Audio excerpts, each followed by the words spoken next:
Assalamualaikum warahmatullahi wabarakatuh.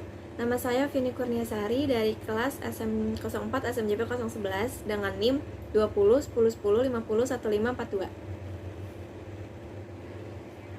Di sini saya akan menjelaskan tentang beberapa materi yang sudah saya pelajari selama semester ini.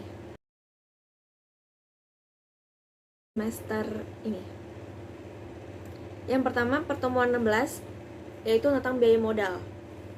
Apa sih yang dimaksud dengan biaya modal? Biaya modal adalah biaya real yang harus dikeluarkan oleh perusahaan untuk memperoleh dana baik yang berasal dari hutang, saham preferen, saham biasa maupun laba ditahan untuk mendanai operasi perusahaan. Tujuannya untuk mengetahui berapa besarnya biaya real yang harus dikeluarkan perusahaan untuk memperoleh dana yang dibutuhkan. Biaya modal itu sendiri juga dapat digunakan sebagai ukuran untuk menentukan diterima atau ditolaknya suatu usulan investasi, yaitu dengan membandingkan tingkat keuntungan dari usulan investasi dengan biaya modalnya. Biaya modal dapat dihitung secara individual dan dapat dihitung dengan rata-rata tertimbang atau weighted average cost of capital. Di sini ada latihan soal pertemuan 16. Saya bacakan soalnya dulu. Di sini ada PT Sanjaya dalam memenuhi sumber dana investasinya yang menghabiskan dana sebesar 800 juta dari beberapa sumber. Jumlah masing-masing sumber pendanaan dan karakteristiknya adalah yang A, obligasi 200 juta rupiah. Obligasi yang dikeluarkan dengan nilai nominal sebesar 200.000 per lembar dengan bunga 20% per tahun dan jangka panjang waktu 5 tahun. Obligasi dijual dengan harga 185.000 per lembar dan pajak 30%. Nih, kita hitung dulu yang biaya modal hutang obligasi.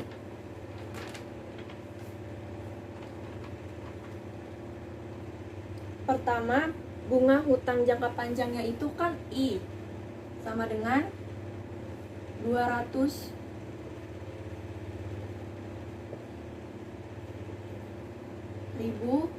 dikali bunganya yang per tahun 20% dikali 20% sama dengan 40.000. Maka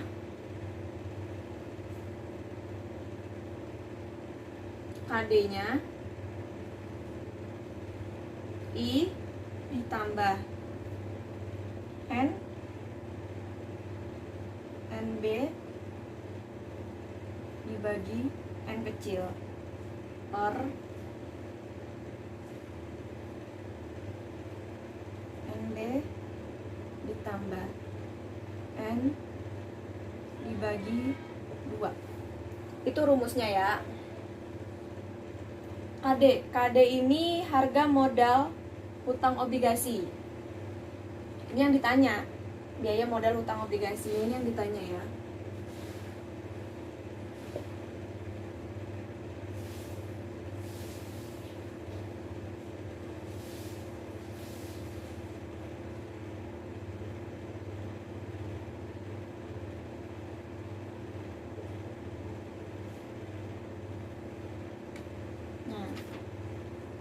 Tinggal dimasukin rumusnya. I-nya ini kan udah dapat 40.000. 40.000 ditambah N. N ini harga nominal obligasi. Harga nominal obligasi kan yang ini 200.000.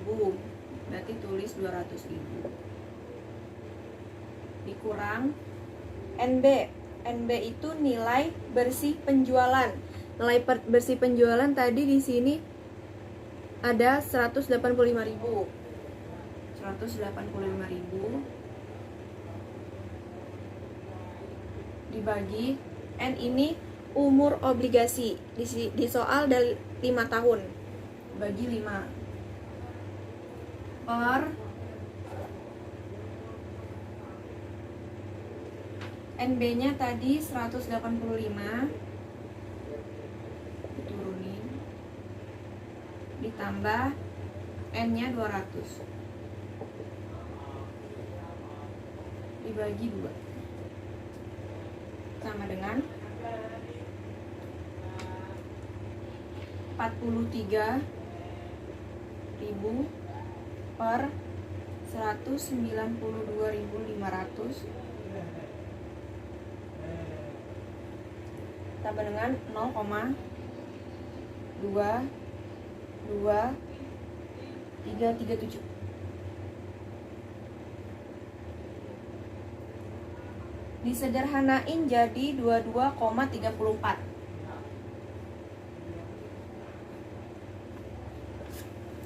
Hasilnya biaya modal utang obligasinya 22,34%. Oke, lanjut. Yang B, kita baca soal dulu. Saham preferen itu 200 juta.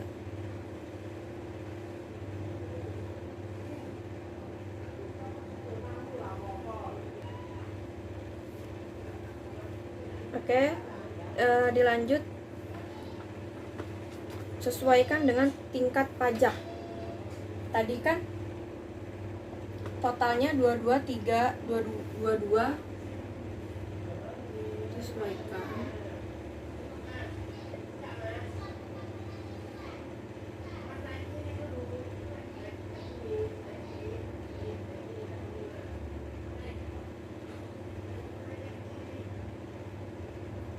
tingkat pajak.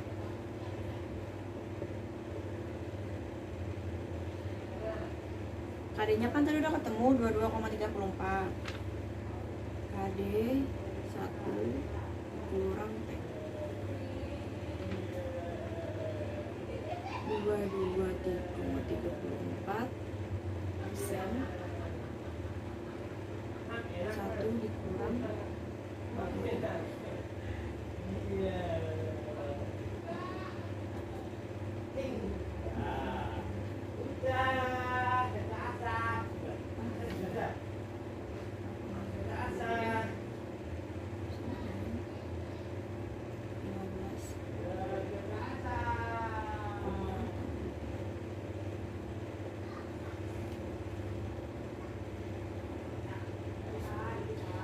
Yang B, saham preferen 160 juta.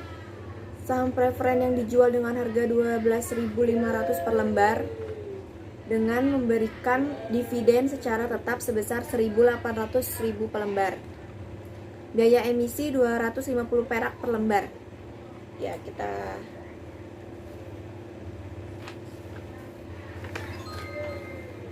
mana ya tadi?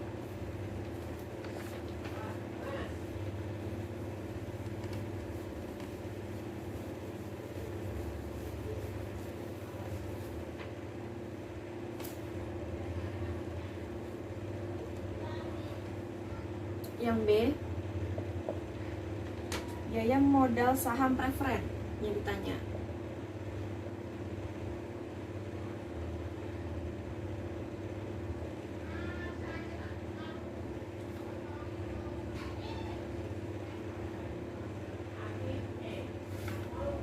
Rumusnya DP dibagi per PO sama dengan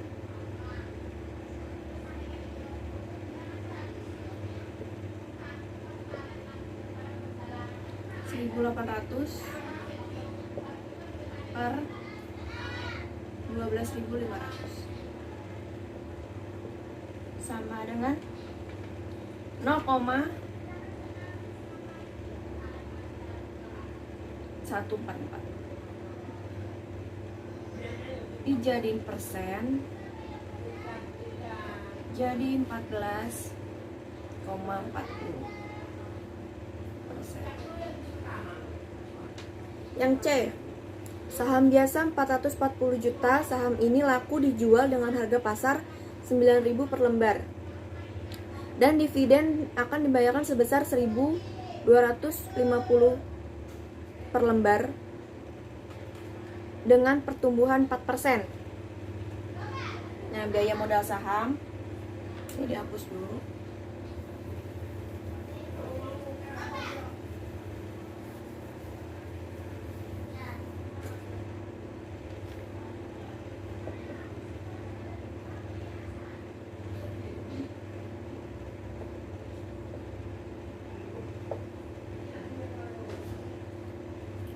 Rumusnya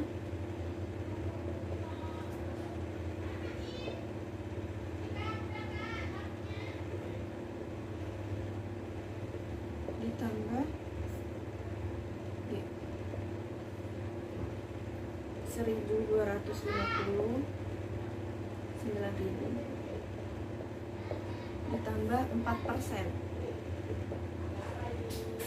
0,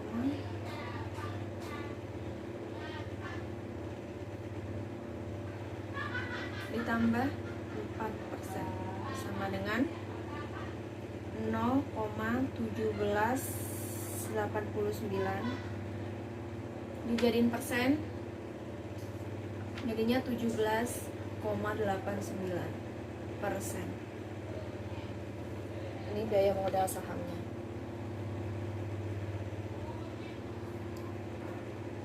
Ini menghitung biaya modal individual. Kalau yang menghitung biaya modal rata-rata timbang, lanjut yang pakai cara WACC. Sumber dana di sini obligasi sama saham preferen,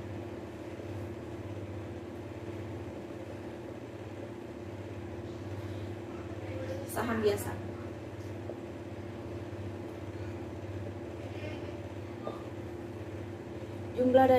Jumlah dananya di sini 200 juta. Saham preferennya 160 juta. Saham biasa, dari saham biasa 440 juta.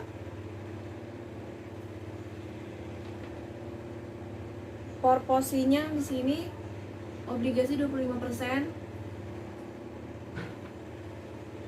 20%, 55%. Biaya modal yang tadi dari obligasi 15,64%, 14,40%, 17,89%.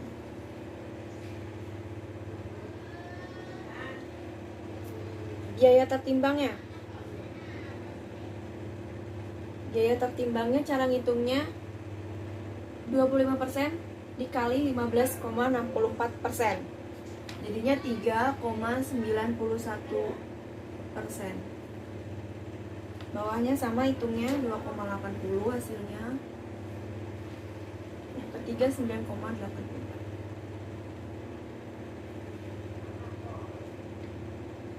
Jumlah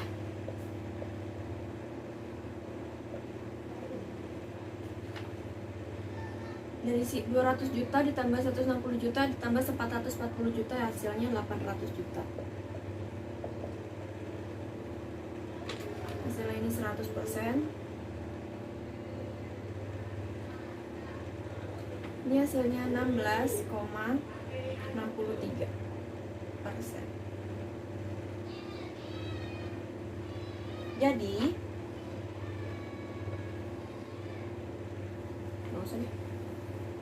Jadi modal rata-rata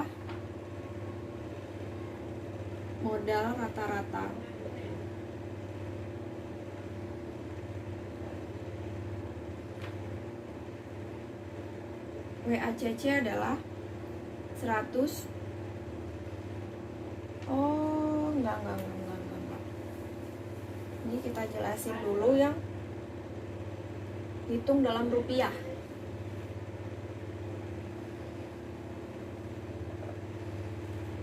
Keterangan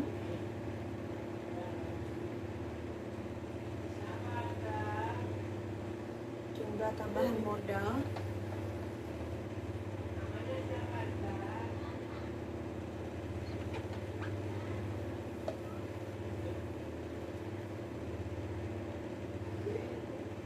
Ini tambahan modal, biaya modal.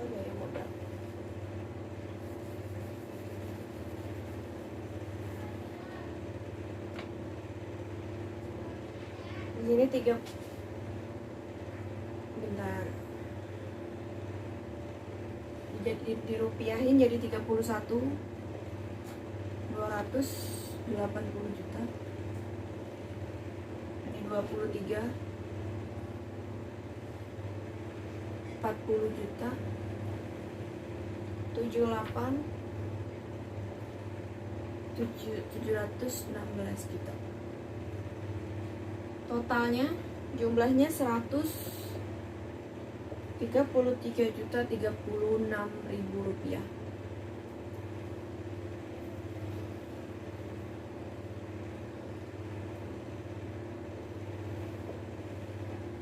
Jadi biaya modal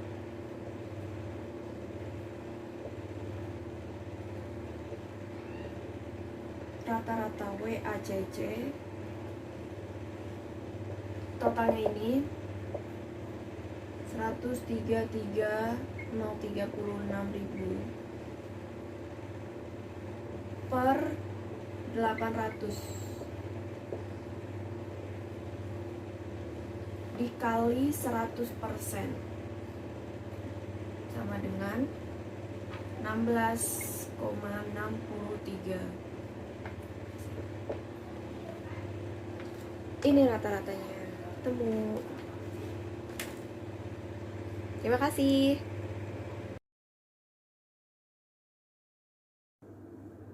Yang kedua ada pertemuan 13, yaitu mengenai yaitu tentang opsi. Definisi opsi itu apa sih? Opsi yaitu pemberian hak kepada pemegangnya atau pembelinya untuk melakukan suatu pada waktu yang telah ditentukan sesuai dengan perjanjian waktu yang tertera dalam opsi tersebut. Di sini ada dua opsi. Yang pertama, opsi Eropa. Bila saat untuk memperoleh hak ditetapkan pada titik waktu, misal tanggal, pemegang opsi hanya bisa memperoleh haknya pada tanggal tersebut. Yang kedua, opsi Amerika. Bila saat memperoleh hak ditetapkan dalam periode waktu tertentu sampai di titik tertentu, lebih leluasa dibanding opsi Eropa.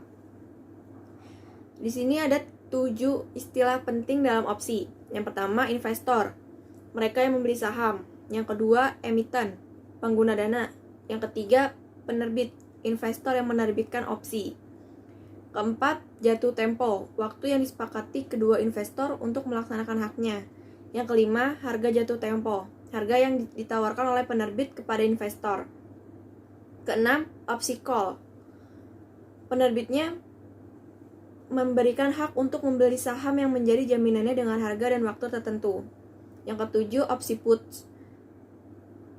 penerbitnya memberikan hak kepada pembeli untuk menjual saham yang menjadi jaminan dengan harga waktu tertentu. Latihan soal pertemuan 13.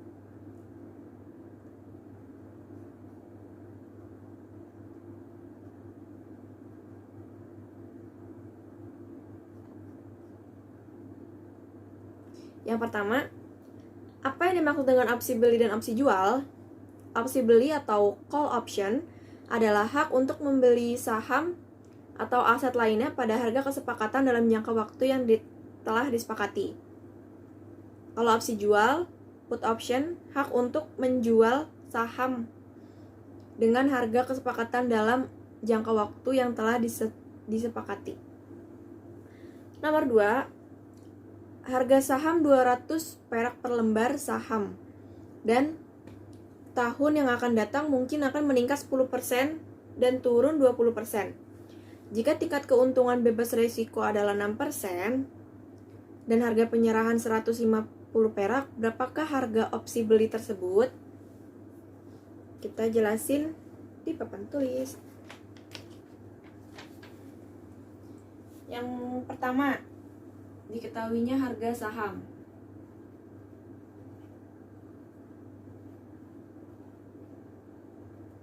Harga saham di sini 200 perak. Tahun yang akan datang meningkat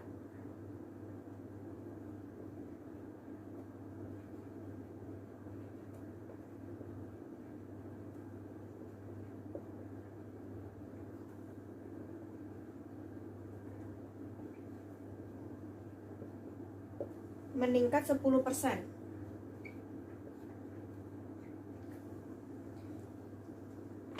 Jadi 200 ditambah 200 dikali 10% sama dengan 200 ditambah 20. 220. Tahun yang akan datang menurun 20%. 200 dikurang 200 dikali 20% sama dengan 200 kurang 40 sama dengan 160.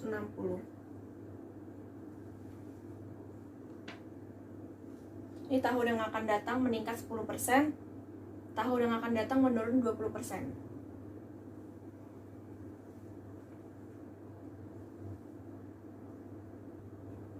Oke, lanjut. Yang kedua, cari keuntungan bebas resiko meningkat 6%. Jadi, yang meningkat ini kan 220. 220 dikali 6% sama dengan 13,2. Disederhanakan jadi 13 aja.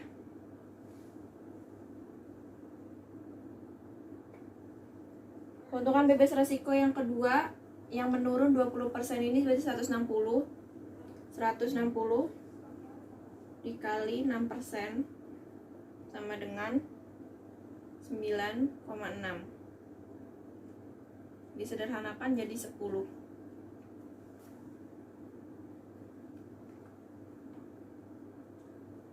Tabelnya harga saham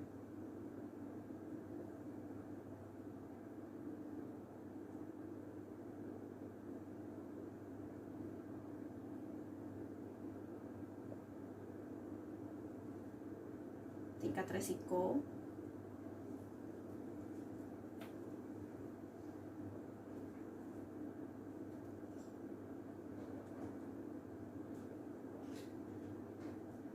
harga penyerahan.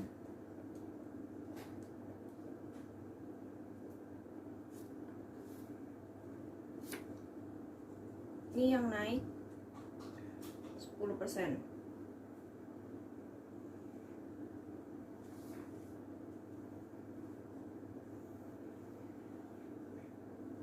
Yang turun 20%. Harga saham yang ini 220. Tingkat resiko yang ini harga saham 13 min 13. Harga penyerahan 150.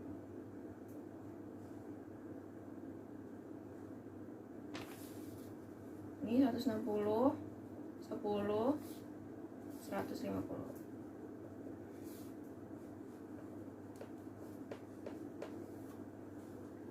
Jumlahnya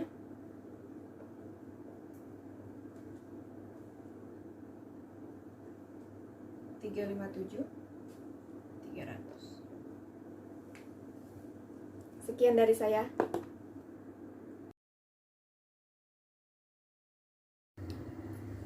Yang ketiga, ada pertemuan 17 dengan judul pasar modal. Pasar modal atau capital market, suatu pasar di mana dana-dana jangka panjang baik hutang maupun modal sendiri diperdagangkan. Dana yang diperdagangkan biasanya diwujudkan dalam surat berharga seperti obligasi, saham biasa, dan saham preferen. Pasar modal dalam arti sempit yaitu suatu tempat yang terorganisasi di mana surat berharga atau efek-efek diperdagangkan yang kemudian disebut bursa efek atau stock exchange. Pasar modal sendiri terdiri dari pasar primer dan atau perdana atau primary market dan pasar sekunder atau secondary market. Pasar primer yaitu pasar untuk surat-surat berharga yang baru diterbitkan, dana yang berasal dari arus penjualan surat berharga dan sekuritas baru dari pembeli sekuritas investor kepada perusahaan atau emiten.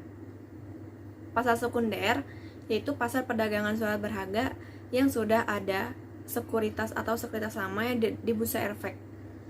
Dana berasal dari pemegang sekuritas yang satu ke pemegang yang lain. Kemudian ada peranan dan manfaat pasar modal. Peranan pasar modal yaitu sebagai piranti untuk melakukan alokasi sumber daya ekonomi secara optimal, naiknya pendapatan nasional, terciptanya kesempatan kerja, dan semakin meratanya hasil-hasil pembangunan. Manfaat pasar modal. Yang pertama, itu bagi penerbit sekuritas.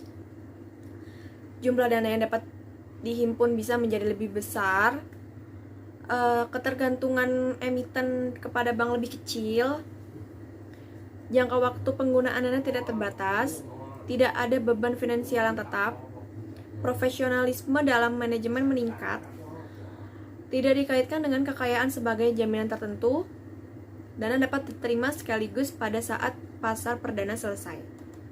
Yang kedua ada bagi para pemodal atau investor.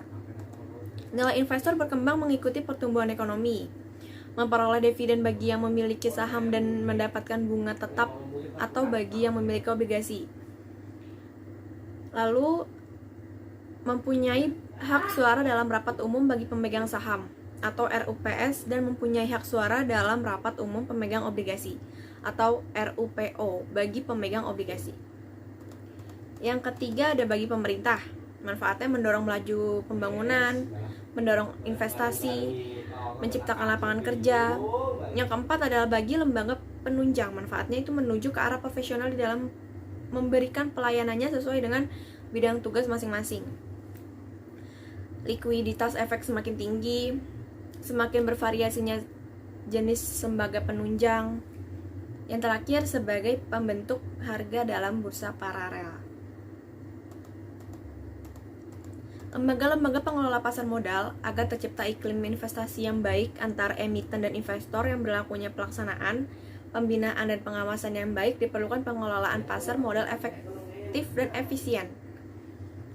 Beberapa pengelola pasar modal antara lain 1. Ada BPPM yaitu Badan Pembina Pasar Modal. Tugas BPPM itu apa sih? Yang pertama, memberi pertimbangan kebijakan kepada Menteri Keuangan dalam melaksanakan wewenangnya di bidang pasar modal berdasarkan Undang-Undang Nomor 15 Tahun 1952 tentang Bursa.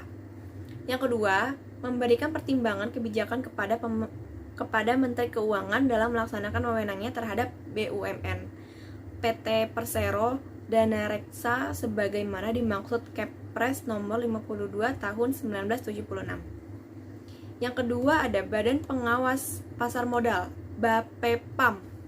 Tugas BAPEPAM menurut Kepres nomor 53 tahun 1990 tentang pasar modal adalah 1. Mengikuti perkembangan dan mengatur pasar modal sehingga surat berharga dapat ditawarkan dan diperdagangkan secara teratur dan wajar, efisien, dan melindungi investor dan masyarakat kecil.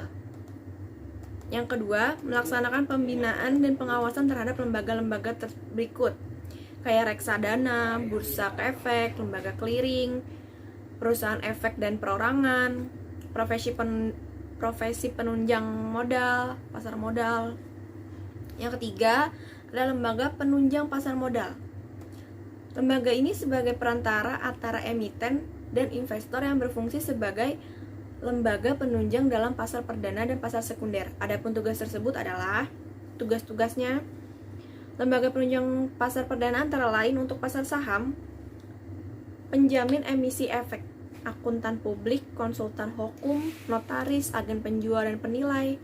Untuk pasar obligasi, wali amanat, penanggung, dan agen pembayar. Yang kedua, lembaga penunjang pasar sekunder merupakan lembaga yang menyediakan jasa-jasa pelaksanaan transaksi jual beli di bursa. Lembaga ini terdiri dari pedagang efek, perantara perdagangan efek atau broker, perusahaan efek, biro administrasi efek, dan reksadana. Prosedur dan proses emisi efek. Emisi efek itu apa sih? Emisi efek itu suatu proses yang melibatkan lembaga penunjang pasar modal dalam rangka penjualan efek suatu perusahaan kepada masyarakat umum. Proses emisi efek di pasar modal ini sebagai berikut. Pertama, perusahaan yang akan menerbitkan efek menyampaikan pernyataan maksud kepada Bapepam. Kedua, emiten menghubungi dan menunjuk penjamin emisi serta lembaga penunjang emisi lainnya. Ketiga, emiten dan penjamin mempersiapkan dokumen pernyataan pendaftaran emisi efek tersebut, lampiran dan dokumen emisi lainnya. Keempat, emiten melalui penjamin menyampaikan pendaftaran emisi efek kepada Bapepam. Yang kelima, Bapepam melakukan penelaah kesesuaian dokumen emisi dengan ketentuan yang berlaku. Keenam, izin emisi diberikan kepada Bapepam bila mana semua dokumen emisi telah lengkap dan memenuhi ketentuan. Kedelapan, pengumuman dan pendistribusian prospektus. Isi prospektus itu ada apa aja nih? Yang pertama ada tujuan penawaran. Kedua, keterangan perusahaan. Ketiga, masa penawaran. Keempat, tanggal penjatahan. Kelima, tanggal pengembalian uang pesanan. Keenam, tanggal pencatatan di bursa. Ketujuh, harga, jumlah, dan jenis saham yang ditawarkan. Kedelapan, nama-nama penjamin emisi yang terdiri dari penjamin utama, penjamin pelaksanaan, penjamin peserta. Lalu ada ikhtisar keuangan perusahaan dan rasio-rasio keuangan itu penting. Kegiatan dan prospek usaha perusahaan, struktur modal sebelum dan sesudah emisi, faktor-faktor resiko yang mungkin dihadapi dalam usaha emiten, persyaratan dan tata cara pemesanan efek, perpajakan, yang terakhir nama-nama dan agen penjual. Kalau isi prospektur obligasi itu antara lain ketentuan mengenai pembayaran dan penetapan bunga atau tetap atau mengembang. Yang kedua, jatuh waktu atau tempo. Yang ketiga, jaminan atas obligasi. Kelima, masa kadaluarsa obligasi dan upon bunga. Keenam, nama wali amanat dan penanggung. Ketujuh, emiten dan penjamin melakukan penawaran efek melalui pasar perdana. Kedelapan, penjatahan saham. Kesembilan, pengembalian uang kepada pemesan. Kesepuluh, persyaratan sertifikat efek. Yang terakhir, pencatatan saham bursa. Pasar perdana atau primary market. Pasar perdana, izin Bapepam, lalu proses penawaran efek oleh perusahaan kepada masyarakat sampai dengan saat pencatatan di bursa. Proses penawaran efek melalui pasar perdana yaitu 1. Pengumuman dan pendistribusian prospektus, lalu di surat kabar atau disebarkan melalui oleh agen penjual. Yang kedua, masa penawaran. Masa penawaran lalu minimum 3 hari kerja dan jangka waktu pemberian izin emisi dan pencatatan di bursa maksimum 90 hari. Kelancaran masa penawaran ditentukan oleh tersedianya formulir pesanan yang lengkap, lengkapnya informasi dalam formulir, profesionalisme dari penjamin emisi dan pialang, terakhir kemampuan para pemodal untuk memahami menaati aturan main yang ditetapkan. Ketiga, ada masa penjatahan atau allotment.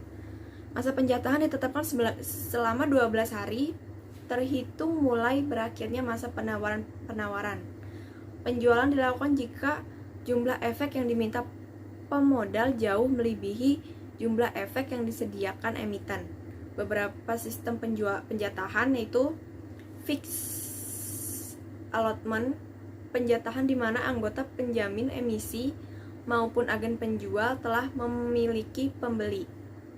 Separate account hampir sama dengan sistem fixed allotment, hanya di sini ada jatah untuk pembeli selain pemesan.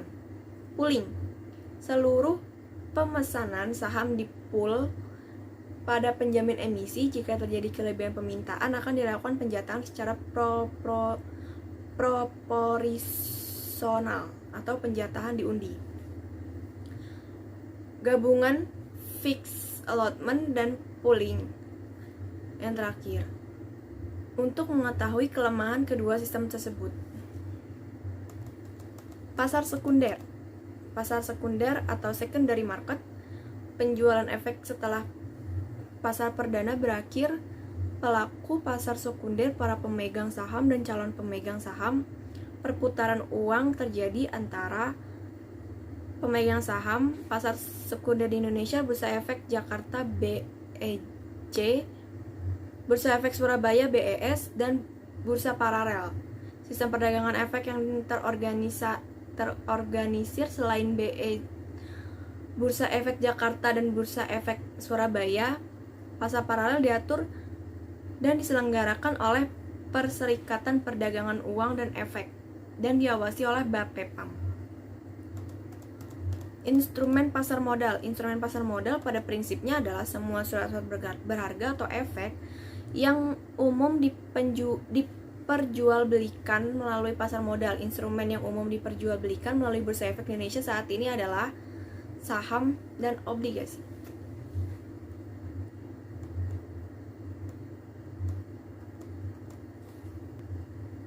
Ya, sekian dari pertemuan kali ini. Wassalamualaikum warahmatullahi wabarakatuh.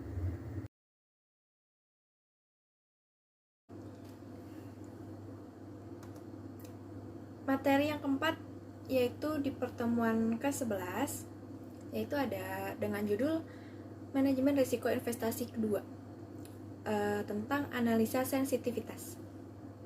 Apa sih analisa sensitivitas itu?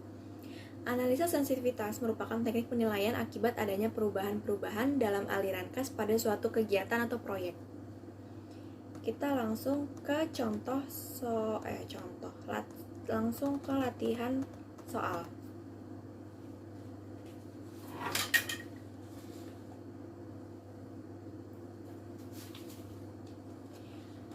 Soalnya, PT Maju Gemilang menerima penawaran proyek pengadaan peralatan sekolah yang diperkirakan akan membutuhkan dana sebesar 500 juta. Keuntungan yang dipersyaratkan sebesar 17%. Sedangkan perkiraan kas masuk dan biaya yang terjadi sebagai berikut. 1. Penjualan sebanyak 50.000 unit dengan harga per unit sebesar 10.000. Nomor kedua, biaya variabel per unit sebesar 3.500. Yang ketiga, biaya tetap selain penyusutan ada 125 juta. Keempat, penyusutan metode garis lurus tanpa nilai residu, umur proyek 5 tahun. Yang kelima, pajak ditanggung sebesar 40%. Pertanyaannya, berdasarkan data tersebut di atas, hitunglah analisis sensitivitas dengan catatan. 1. Penjualan naik 10% dan variabel naik 20%.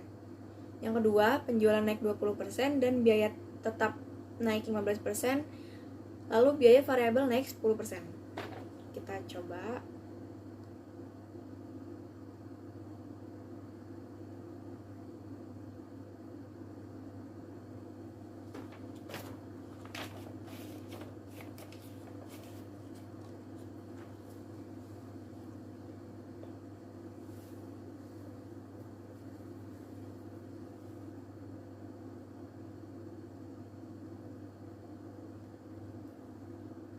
Kita di sini diketahui proyek pengadaan peralatan sekolah dana sebesar 500 juta.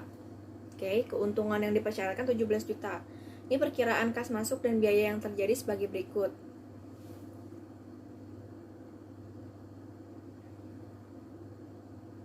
Investasi awal 500 juta.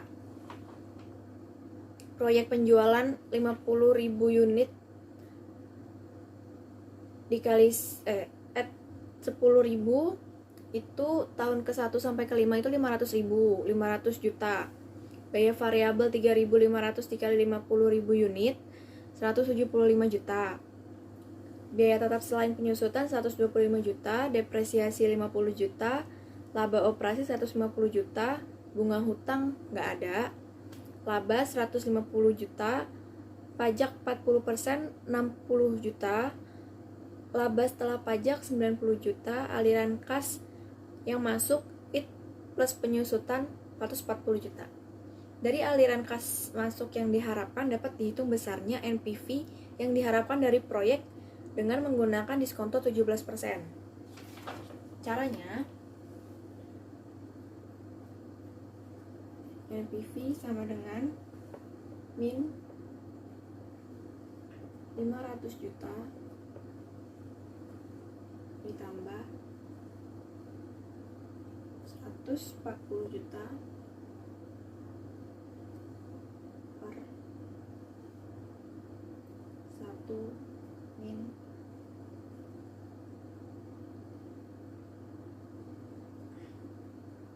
1 plus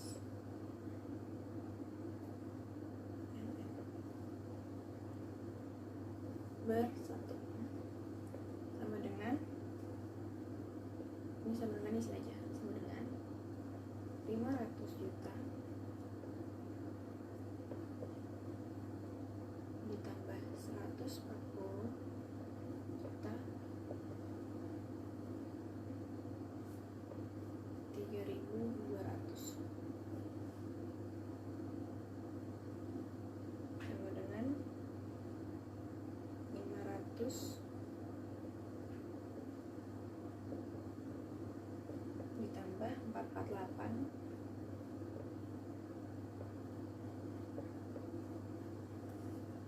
sama dengan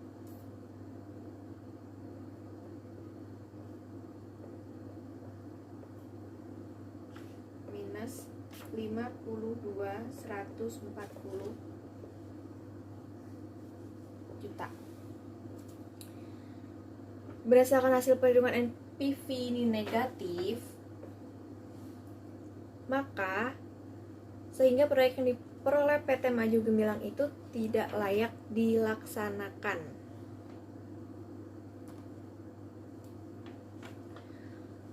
Lalu di sini ada investasi awal, keadaan awalnya 500 juta, penjualan naik 10% dan biaya variabel naik 20%, itu masih ada 500 juta. Penjualan naik 20%, biaya tetap naik 15%, dan biaya variabel naik 10%, masih 500 juta. Penjual 50.000 unit per 10.000. 500, keadaan awalnya 500 juta, penjualan naik 10% dan biaya variabel naik 20%, itu ditambah. Jadi 500 juta ditambah 10%. Jadi 550 juta. Terus yang penjualan naik 20% dan biaya tetap naik 15% dan biaya variabel naik 10%, itu bertambah 20% jadi 600 juta. Biaya variabel 175 juta keadaan awal, penjualan naik 10% dan biaya variabel naik 20%, jadi 210 juta. Penjualan naik 20%, biaya tetap naik 15% dan biaya variabel naik 10%, ada 190 juta. Biaya tetap selain penyusutan, keadaan awalnya 125 juta, penjualan naik 10% dan biaya variabel naik 20%, masih ada 125 juta. Penjualan naik 20%, biaya tetap naik 15% dan biaya variabel naik 10%, ada 143.750 juta. Depresiasi 50 juta, semuanya sama. Laba sebelum pajak 150 juta, Yang penjualan naik 10%, biaya variabel naik 20%, itu naik jadi 165 juta. Selanjutnya penjualan naik 20%, biaya tetap naik 15%, dan biaya variabel naik 10% itu ada